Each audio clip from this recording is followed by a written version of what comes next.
여러분, 타락의 의미가 무엇일까요? 창조, 타락, 구속 이런 용어들이 쓰이는데 국어사전은 타락이라는 말을 찾아보면 올바른 길에서 벗어나서 나쁜 길에 빠짐 이렇게 설명합니다. 그리고 기독교는 일반적으로 죄를 범하여 불신의 생활에 빠진 것을 타락이라고 설명합니다.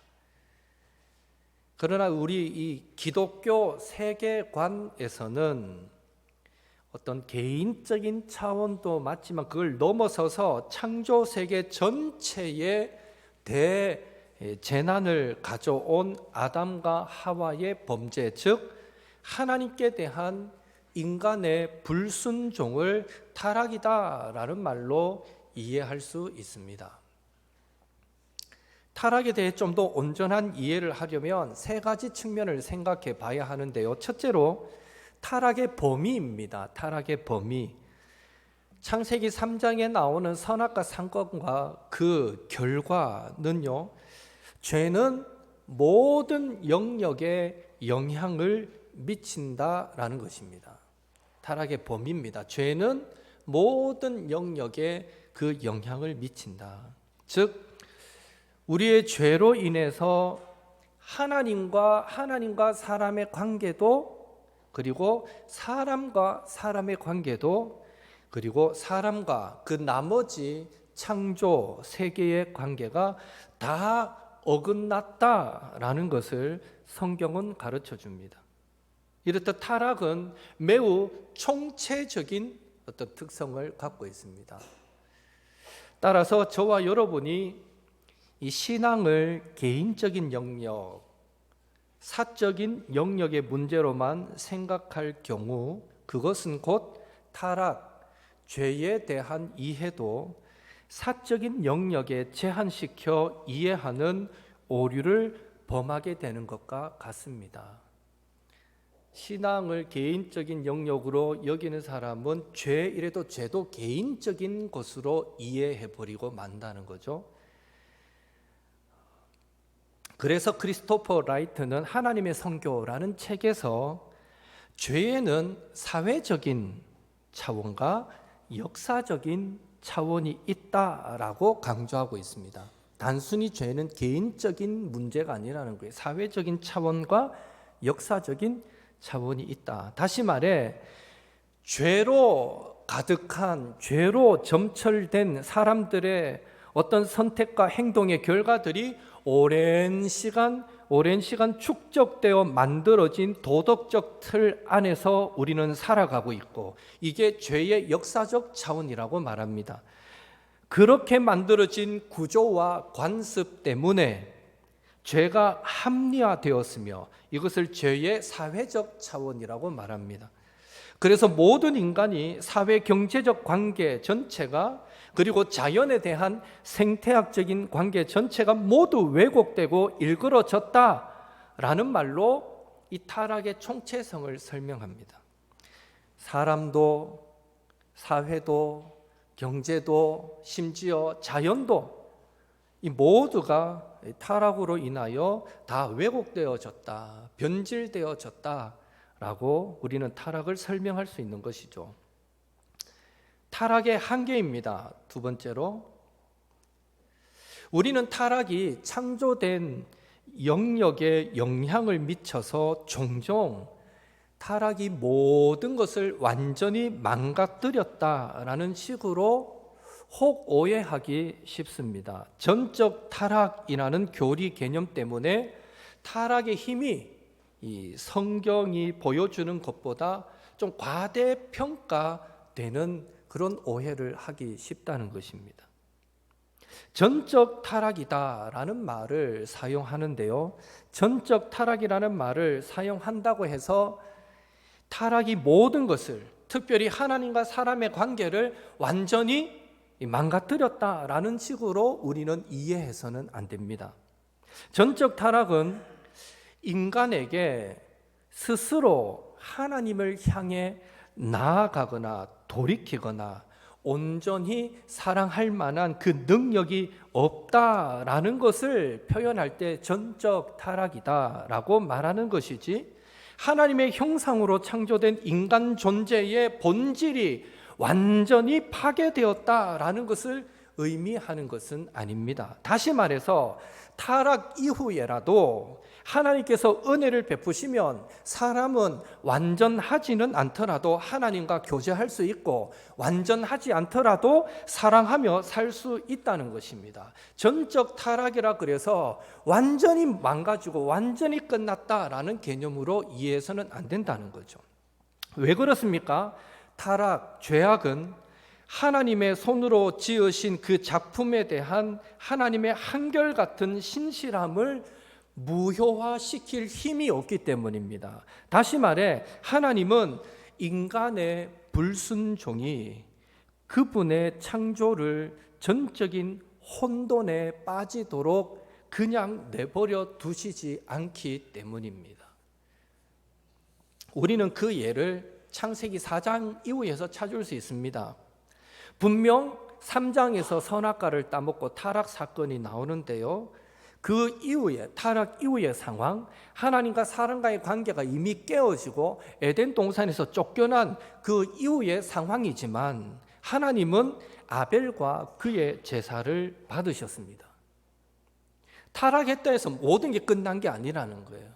타락 이후의 상황이지만 하나님은 가인과 아벨의 제사를 받으셨습니다.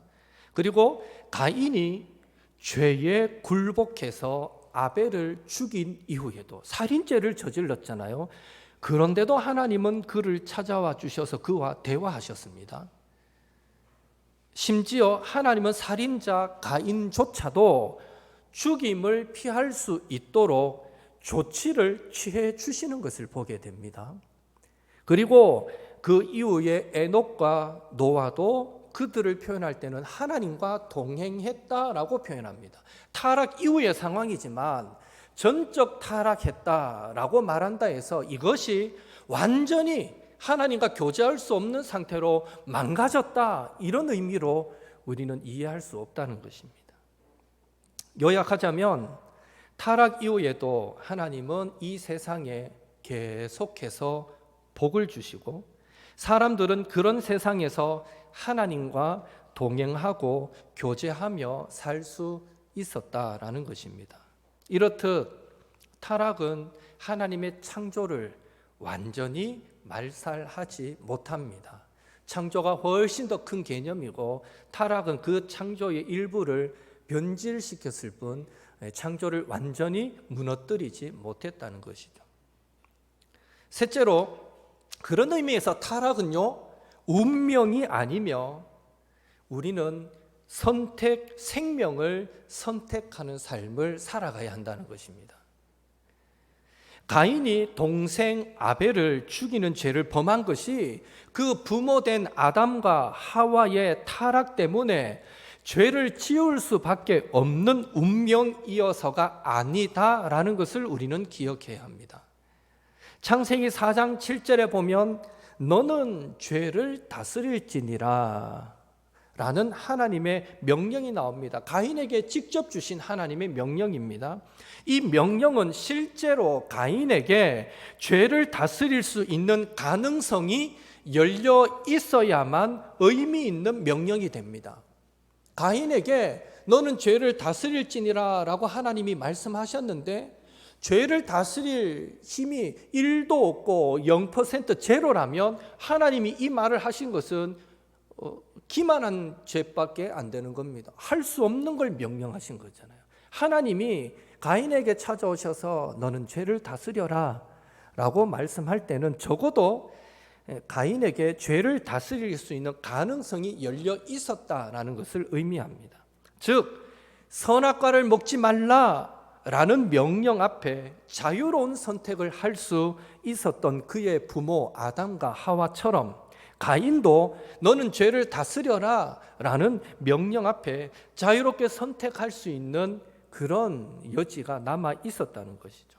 신명기 30장 15절 19절에 보면 가나안 땅을 앞에 둔 이스라엘 백성에게 모세는 너희들 앞에 생명과 복이 놓여 있고 사망과 화가 놓여 있는데 너희가 살기 위해서 생명을 선택하라 라고 도전하고 있습니다. 생명을 선택해라. 죽음을 앞둔 여호수아도 세겜에서 이스라엘 지도자를 모아놓고 이스라엘 백성들 앞에서 너희는 섬길 자를 오늘 택하라 라고 말하고 있습니다. 이런 선택 앞에 가인은 그의 부모와 같은 선택을 했으며 이스라엘 사람들도 결국 여호와를 버리고 사망과 화를 선택하고 말았던 것입니다. 따라서 타락은 운명이 아닙니다. 우리는 죄 지을 수밖에 없고 범죄할 수밖에 없고 운명론적으로 이해해서는 안 됩니다. 타락은 전적인 그들의 선택이다라는 것입니다. 오늘 우리에게도 동일한 선택의 도전이 주어지고 있습니다.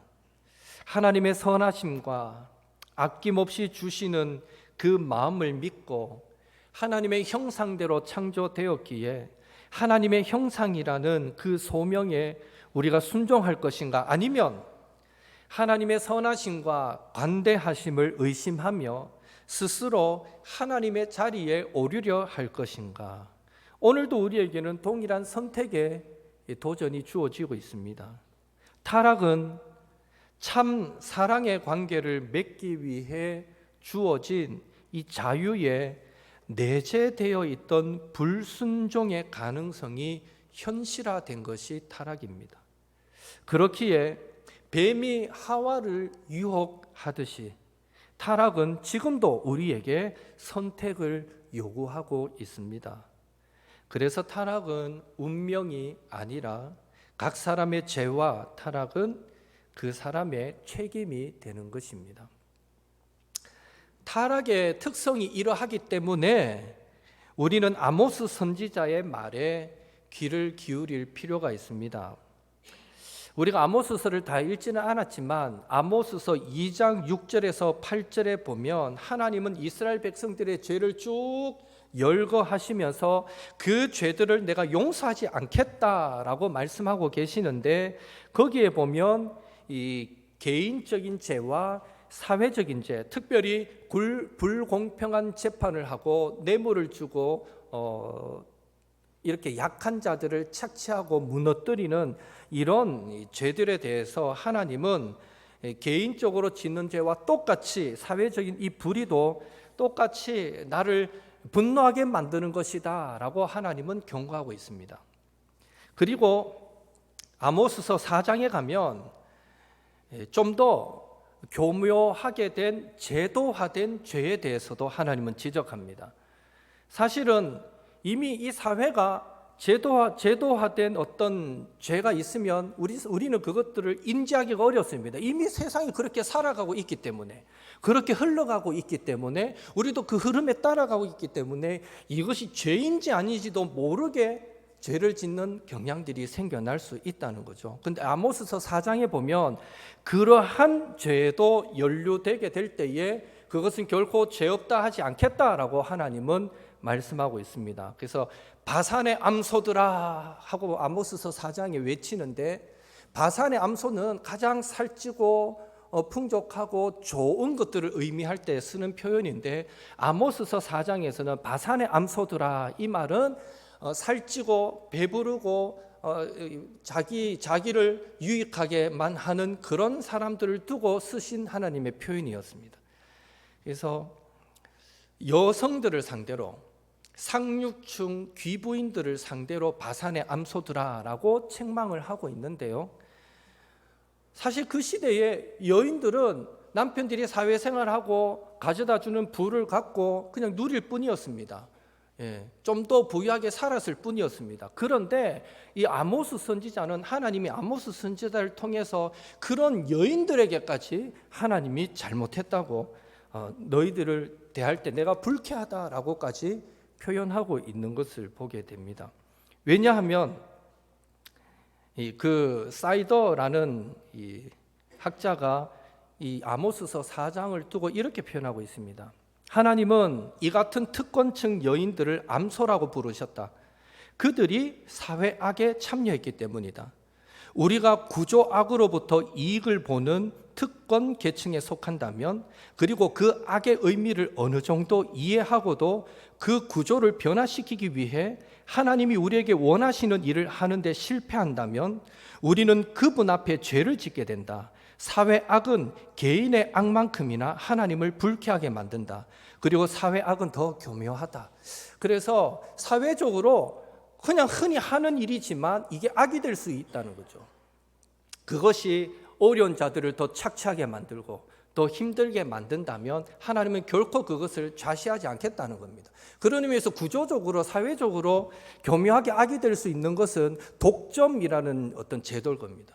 그것이 적당한 부를 자기에게 갖고 동일하게 또 많은 자들에게 그 이익이 흘러가게 해야 되는데, 독점이라는 개념이요, 자칫 잘못 이용하면 많은 사람들은 여전히 힘들고 어렵게 만들면서 자기 혼자 배부를 수 있는 그런, 어떻게 사용하느냐에 따라서 이게 하나님 보실 때 제도화된 교묘한 죄가 될 수 있다는 것입니다. 예, 담합하는 것도 마찬가지겠죠. 담합하는 것. 그러면 담합하는 사람은 충분히 누리겠지만 그렇지 못하는 사람들은 충분히 피해 볼 수 있는. 그래서 사회적으로 얼마든지 그냥 관례적으로 그럴 수 있는 일들이 많이 있는데, 하나님은 그런 것조차도 우리 믿음의 사람들이 그 속에, 구조적인 그 속에 들어가 있는 것을 결코 바람직하게 여기지 않으시는 것을 아모스 선지자를 통해서 보게 됩니다. 하나님이 얼마만큼 배려가 많으신가 하면 신명기 26장에 보면 11조 규정을 말할 때에 세 번째 해에 드리는 11조는 매년 11조를 드리잖아요. 그런데 세 번째 해에 드리는 11조마다 매 3년마다 드리는 11조는 레위인과 특별히 객과 고아와 과부를 위해 사용하라. 여느 때 드리는 11조는 교회에 바치고 성전에 바쳐서 하나님의 교회와 또 교회를 통해서 다른 많은 일들을 하게 쓰지만, 세 번째 해에 바치는 11조는 하나님이 아예 목적을 정해놔 버렸어요. 세 번째 해에 드리는 모든 11조는 객, 나그네와 고아와 과부만을 위해서 사용해라. 레위인과 이렇게 범위를 제한시켰습니다. 왜 그렇게 하셨을까요? 사회적으로 제도적으로 아무리 열심히 노력해도 잘 살 수 없는 그 근본적인 가난에서 벗어날 수 없는 힘들고 어려운 사람들이 있기 마련이라는 거예요.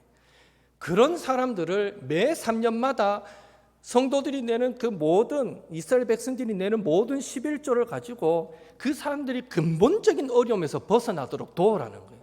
하나님이 주신 계명은 이 정도로 치밀합니다.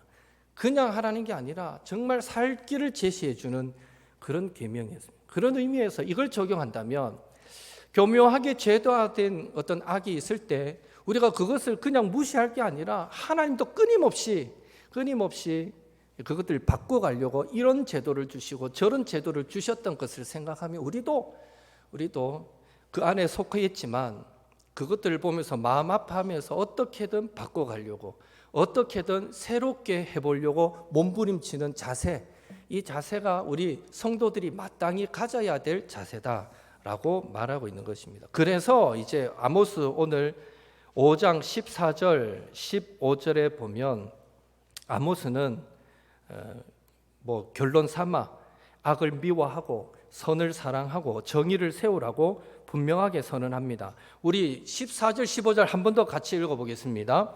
너희는 살려면 선을 구하고 악을 구하지 말지어다. 만군의 하나님 여호와께서 너희의 말과 같이 너희와 함께 하시리라. 너희는 악을 미워하고 선을 사랑하며 성문에서 정의를 세울지어다. 만군의 하나님 여호와께서 혹시 요셉의 남은 자를 불쌍히 여기시리라. 이 고대 이스라엘 사회에서 성문은 지금의 법정과 같은 곳입니다. 재판할 일이 있으면 성문에 갑니다. 성문에서 장로들이 모이고 지도자들이 모여서 거기서 많은 사람들이 모이는 곳이 성문이었습니다. 거기는 시장이 열리는 곳이기도 하고 그런 곳이기 때문에 성문에서 재판이 이루어집니다. 법정과 같은 곳이죠. 우리가 미워해야 하는 악은 사적인 영역에서 벌어지는 개인적인 죄만이 아닙니다.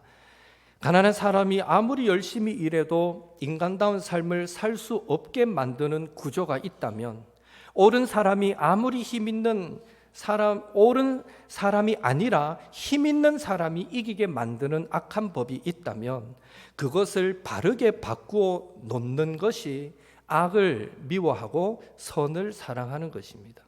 그리고 그것은 성전이 아니라 성문에서, 즉 뜨겁게 은혜 받는 고양된 그런 종교적 자리가 아니라 법정과 같이 이 정의가 필요한 공적인 사회에서 그 일이 일어나야만 합니다. 무엇보다 아모스가 던지는 도전의 이 첫 마디를 우리는 기억해야 됩니다. 이 모든 결단과 선택은 살기 위함이라는 것입니다. 14절에 너희가 살려면 이렇게 해라는 거예요. 우리는 타락한 세상에 죽음의 질서를 운명으로 받은 사람들이 아닙니다. 운명으로 여겨서는 안 됩니다. 우리 앞에 우리 자신과 우리 이웃의 생명과 죽음이 놓여 있습니다. 우리는 생명을 선택해야만 합니다. 그러기 위해서 우리는요, 모든 차원의 죄를 미워하고 성문에 정의를 세워야 하는 것입니다. 나 하나 죄 짓지 않고 사는 것, 그 정도로 만족하는 게 아니라 하나님이 이 땅을 회복시켜가는 자로 우리를 세우셨다 했을 때, 적어도 우리가 기독교적인 세계관을 갖고 이 땅을 살아간다 했을 때, 우리는 내가 속한 일터가, 내가 속한 사회가 더 바르게 돌아가는 그 일에도 지극한 관심을 가져야 되고, 내 개인적으로 짓는 죄만큼이나 이 사회가 잘못 돌아가는 것에 대해서도 하나님은 마음 아파하시고 그 심판이 주어지고 있기 때문에, 우리가 내가 속한 모든 것에서, 특히 그 성문에서 공적으로 일하는 그 자리에서도 하나님의 정의가 세워지도록 우리는 살아야 한다라는 것을 아모스 선지자는 강조하고 있습니다. 말씀을 정리하겠습니다. 타락은 우리의 삶 구석구석 영향을 미칩니다. 단지 하나님과의 개인적인 관계만 어그러뜨리는 것이 아닙니다. 타락은 사회 구조를 황폐하게 만들어 갑니다. 성경은 이 구조적인 죄를 지적하며 하나님은 사회적 불의를 심판하신다라고 말씀합니다. 교묘화된, 제도화된 그런 죄를 우리는 분별할 수 있어야 합니다. 그리고 분별한 악을 미워하고 우리는 끊어낼 수 있어야 합니다. 그러기 위해서 우리는 사회적 편견을 고치고 필요하다면 우리가 누리던 특권도 내려놓을 수 있어야 합니다. 그것만이 살 길이라고 아모스 선지자는 말하고 있습니다. 사적 종교의 자리에 머물지 않고 공적 정의의 그 광장에 나아가서 정의를 세우는 삶을 살아가심으로 만군의 하나님 여호와께서 우리를 불쌍히 여겨주시는 그 은혜를 온전히 받아 누리시는 저와 여러분이 되시기를 예수님의 이름으로 축원합니다.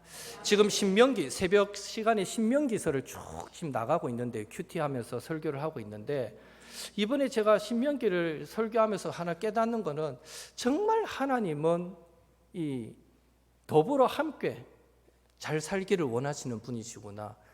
나 하나의 문제가 아니라 내 곁에 있는 사람이 억울한 일을 당하면, 내 곁에 있는 사람이 잘못되면 그것이 고스란히 나에게도 영향력을 미치는 것이구나라는 것을 신명기를 통해서 깨닫게 됩니다. 그래서 하나님은 늘 하나님 사랑을 이웃 사랑으로 우리에게 실천하기를 원하시고, 선을 행할 줄 알고도 행하지 않으면 죄라고 야고보 사도는 말했는데요, 우리가 늘 이웃을 향해서 내 곁에 억울한 일을 당하는 사람이 없도록, 힘든 자가 없도록, 적어도 그런 사람들이 있다면 가서 격려하고 위로하고 돕고 섬겨서, 적어도 그 사람이 하나님 앞에 하나님 나 억울해요 함으로 인해서 하나님의 죄가 그 사람과 한 영역에 있는 나에게까지 미치지 않도록, 우리는 그래서 내가 속한 그곳을 더 하나님이 기뻐하실 만한 아름다운 영역으로 만들어갈 수 있도록, 그러니까 내 개인적 차원을 넘어서 하나님이 기대하시는 그런 아름다운 사회, 아름다운 곳을 만들어가는 그 일에 저와 여러분이 더 깊은 관심을 갖고 섬겨갈 수 있게 되기를, 내가 살기 위해서라도 너희가 살려면 그렇게 함께 살기를 더 힘쓰고 애쓰는 저와 여러분이 될 수 있기를 한 번 더 예수님의 이름으로 축복합니다. 이 시간 어떤 모양으로든지 죄를